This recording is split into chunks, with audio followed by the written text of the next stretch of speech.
Question number 4. Express 1 minus 6x minus x square in the form of a minus x plus b whole square where a and b are constant. Okay, we need to convert this expression into this expression. Okay, we are given 1 minus 6x minus x square, and this we can written as 1 minus in bracket x square plus 6x. We need to make x square plus 6x complete square. So this equation can become 1 minus x square plus 2 times x times 3 plus 3 square minus 3 square. So this equation become 1 minus x plus 3 whole square and minus 9. Further solving, we will have 1 minus x plus 3 whole square and minus 9 negative 9 is plus 9. So this one is equal to 10 minus x plus 3 whole square. So we can say that 1 minus 6x minus x square is equals to 10 minus x plus 3 whole square.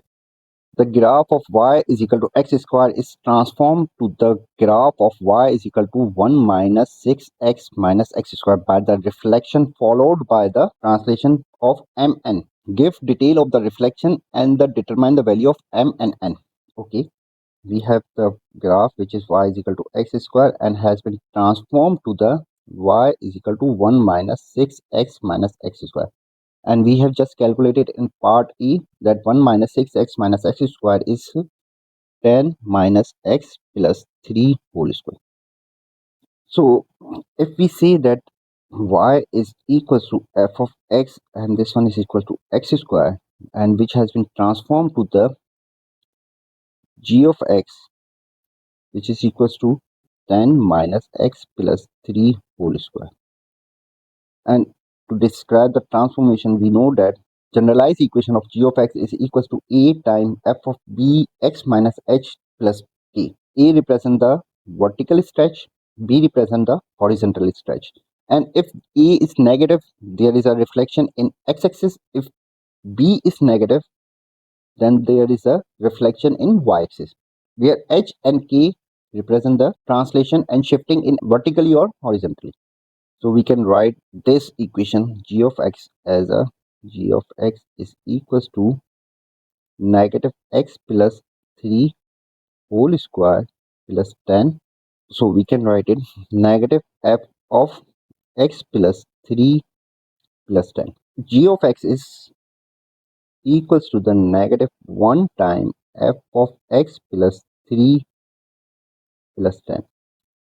And we know that this 10 represents the vertical shifting or translation, where this 3 represents the horizontal shifting or translation.